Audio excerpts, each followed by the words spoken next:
There's a woman going viral today, and this is an unidentified woman who apparently had been trying to recline her seat, or had reclined her seat, for an entire flight. Do we know the duration? I've not seen any. No, I don't know. Particulars. It's a good question. But during the flight, and all it is, of course, is somebody's recorded it and put it up online. Right.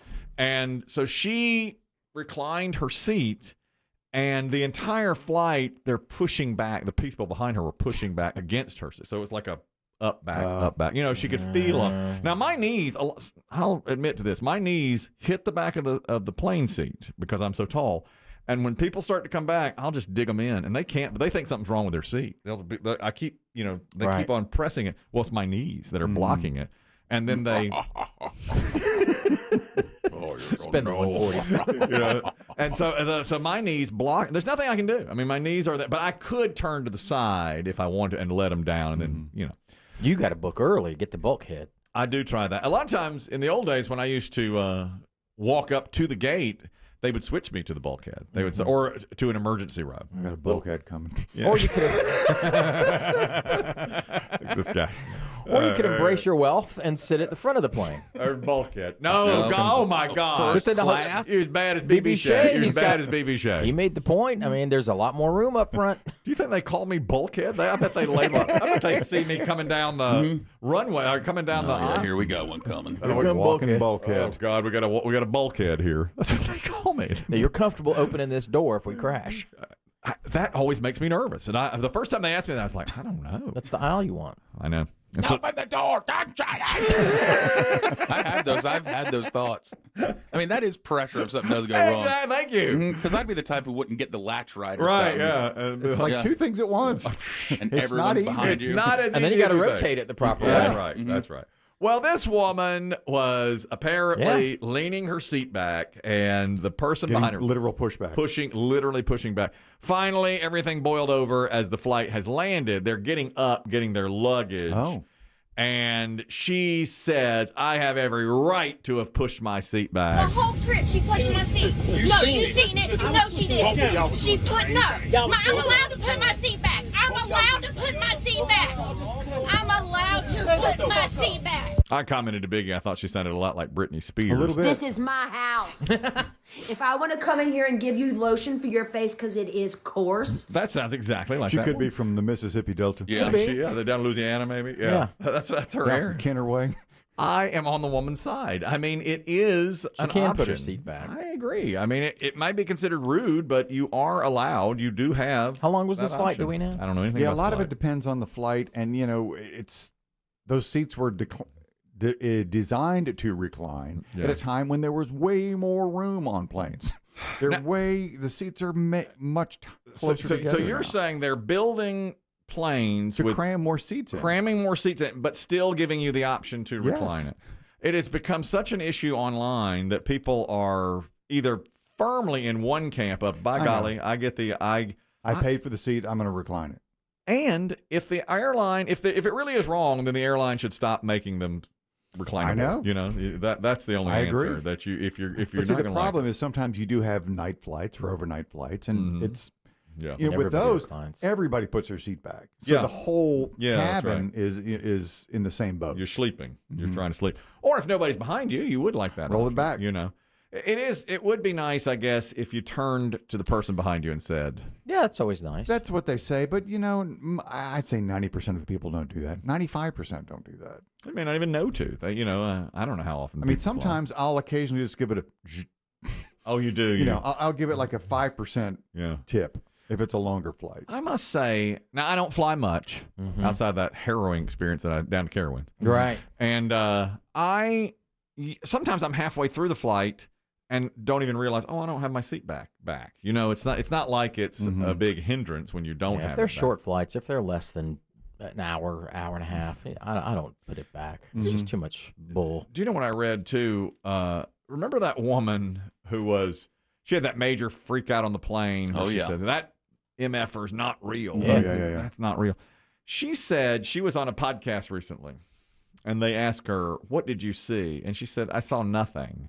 That is a common thing to say. It's like a conversation ender. And when she said that, I realized my son does that. when I like, and I don't know if it's his age group or what. My son is 18, and if I say to him, we need to go outside and blow some leaves off the back deck and pick up the sticks from the storm, he'll go, "Oh no, you're not real right now. You're not real. You're an alien."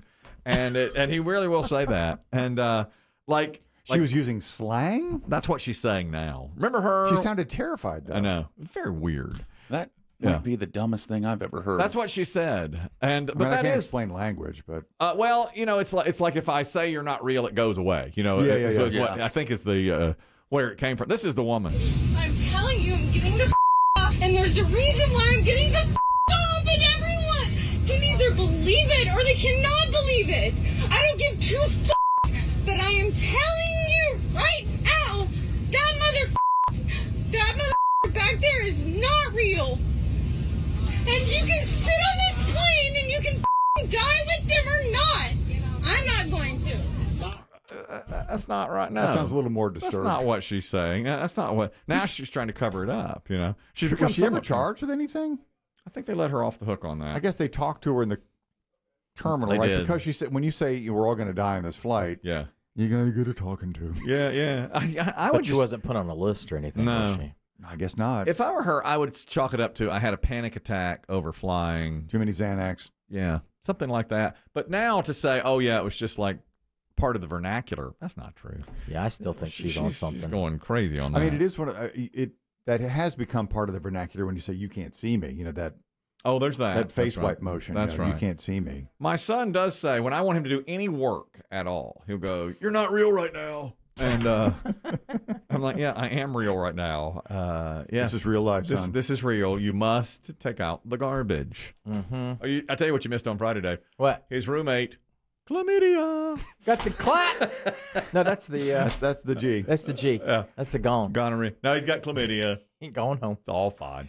My son made the announcement while he was FaceTiming his mother at a Target, trying to find dryer sheets, and he was walking down the main aisle of Target, and they were FaceTiming, and he goes, "Oh, did I tell you about Danny?" You got the mid. And my wife said, "No, what?" And all these housewives are behind him, and he's got chlamydia. And they all were like, "It's crazy." What? Classic Danny. And you see like woman after woman like looking in, oh no. That was nice of him to tell your son, his roommate. He didn't have to tell anybody. I know. He tells them all that stuff. They share everything. They do. Yeah. And he says they're getting along better and better. He's like, they've come around to really liking each other. Now they live different lifestyles.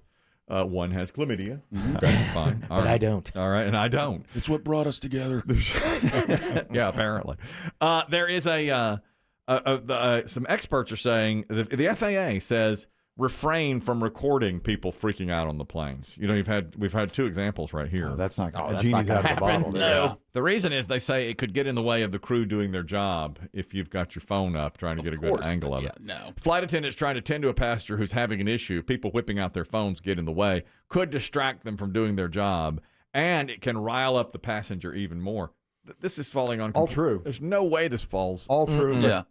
That does not exactly. And people right. do stand up and turn around and take video. I mean, they don't do it just when it's near them. They'll try and get it in the middle of the plane. Yeah, So absolutely. that's not going to stop. No, that will never stop. There was a woman who this is about indirectly a flight. She'd gone on vacation, flew back to Atlanta recently. And I think we've had Lisa Lanier, our official attorney, comment on these types of cases before. When she came back, her house had been halfway torn down. Wrong address. They were at the wrong address. Her name is Susan Hodgson. She was away on vacation. Someone called a company called You Call It, We Haul It, and demolished basically half her house. And she said, "What's going on here?" I mean, she was really, really upset, as you can imagine. So now the company is sort of avoiding her. And she's that's not very professional. She's trying to get them to come around and give her house back. Well, surely they're licensed and bonded, right, and insured. Shut up. I don't know it for sure. Here she is. This is the woman whose house was destroyed. Did you hire somebody to tear your house down next door to me that's been boarded up for about 15 years? And I said, no. She said, well, there's somebody over here just demolished the whole house and tore the whole house down. He told her to shut up and mind her own business. Said, well, look, I want to see a permit or something. And he said, okay. He pulls it out and he says, oh, I'm at the wrong address. And just packs everything up and leaves. And the house is deplored, down, gone. Now, you heard her say it's been boarded up. It's because she owns the house, but she doesn't live in the house. It's property, and she rents it out from time to time, but it's boarded up. And so the guy, when he got there, thought this was the one to destroy, but he was at the wrong address. So I wonder how that affects. She owns the house? She does own the house, yeah. But she doesn't live in the house. Right. She keeps the grounds maintained, and she pays the taxes on it, and occasionally someone will stay there, even though it's in bad shape. So she wants them to do something about it, but it was dilapidated to the point that they thought it's obvious. Now it's demolished. Yeah, and now it's gone. Now it's completely demolished. So what are you supposed to do? I love a demolish. What can you do on something like that? I don't know. But it feels like she's in the right. She does own it. She does own it. She does pay the taxes on it. Exactly.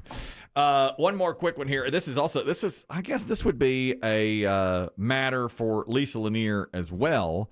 A guy used fake police lights just to get to work faster. My father used to always say, when my father would say, anytime we were out anywhere and he saw an ambulance or a police car going by with their lights going, he'd go, probably on his way home for lunch. And that has happened before, where people will do that. Well, sometimes doing that, right? Well, sometimes you will see. I've seen where you'll be at a stoplight with a cop, and it's like if it's taking too long, he'll just be like, "Well, that looks clear." Yeah, and go. Flip 'em on, boop, boop, and go. You've seen that? Oh yeah. Oh yeah. A little. Yeah. Usually in the middle of the night. I do it too. Well, I would If too. I was a cop, I'd use that siren everywhere I was going. Didn't it happen like a year and a half ago, where somebody was like doing it all the time, where they were going through? Yeah, I know. It was a citizen's arrest. Somebody said, "You're not chasing anybody." He's like, "Yeah, but I'm." But so what? I can do this. Move, move, citizen. I'm a police officer. Guy in East Haven, Connecticut, put lights on or is a police officer who had the lights going just to beat traffic. I see. Got caught, got suspended because he's just trying to get home faster or get to where he's going faster. It's a nice little perk to have. That's a Barbra Streisand perk there, isn't it? Yeah, Yes. I'm not mad at it. I know. I figured you're a guy who'll take advantage of that situation. Do you take advantage of your position here much? What would it get me? I don't know if you know this. I'm part of two guys named Chris. What? You're looking at his position. Yeah. And they charge you more. The city's torn up the street for 6 months. Yeah. True. Oh, that's a Talking good about somebody point. that's gotten used by the That's city. a good point. They time it perfectly too. Like right as I'm laying down for a nap, they're like, "Now blow it."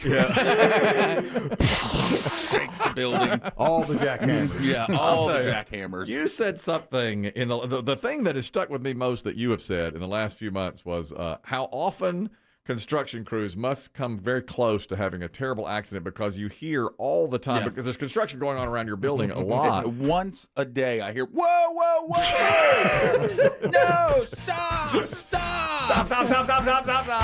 What are you doing? Get off of there!" There's dynamite out there. They've all sorts of things. They got holes in the road in front For of it. 4 months. Yeah. Then they pave it nice and smooth. That's right. And then 2 weeks later, they can tear it up again. I noticed that. Oh, this was supposed to be done 2 weeks ago, and there's still a giant hole in the And road. his street's been messed up for 2 years. Yeah, that street is rough. Yeah, every time I ask, they're like, "We're putting in new pipes." I'm like, "For what? To where?" I know. Yeah, It's because all the pipes underneath the cities, they're starting they to go. suck. Yeah, I'm sure. terracotta And pipes. they're Nobody only knows. Yeah. and they're only building Unless they're more. building new buildings. Yeah, they're doing a lot of I that. hope it's for the wet wipes. Butt wipes. Yeah. Putting in bigger pipes. Good Lord. I stopped up a toilet this week. Oh, dear My Lord. God. We need to hear Oh, this. God. A charity function? No, it was at home. Actually, it was kind of let me kill the music for a second. It was kind of interesting. I had stopped up the toilet, okay, but I didn't want anybody to know about that. Yes. All right. And I was trying, but I couldn't. Did you have the tools necessary to No. complete the task? No, I didn't know where we kept the plunger. I don't What? know. I don't You know. don't keep one by each toilet? We really should. My wife doesn't like to look up or them. under the sink? My wife doesn't like to be near them. Well, she's... They only have one job. Here it Oh, is. that's true. They do. Well, I came through the living room where she was watching television, and I said, "Where do we keep the plunger?" And she thought I said blender. And she said, "In the kitchen." And I said, "Why do we keep it in the kitchen?" She goes, "I use it to make my smoothies." What? Because that's where the margaritas are prepared, honey. Can you kiss me with that mouth? Everybody's just staring at each other. What? Is this a Pinterest thing? Is this how you do it on Pinterest? Classic mix-up. So there you go. Yeah, I found it. Keep it in the laundry room. Between the can opener and the potato peeler. You're disgusting. What? Gross.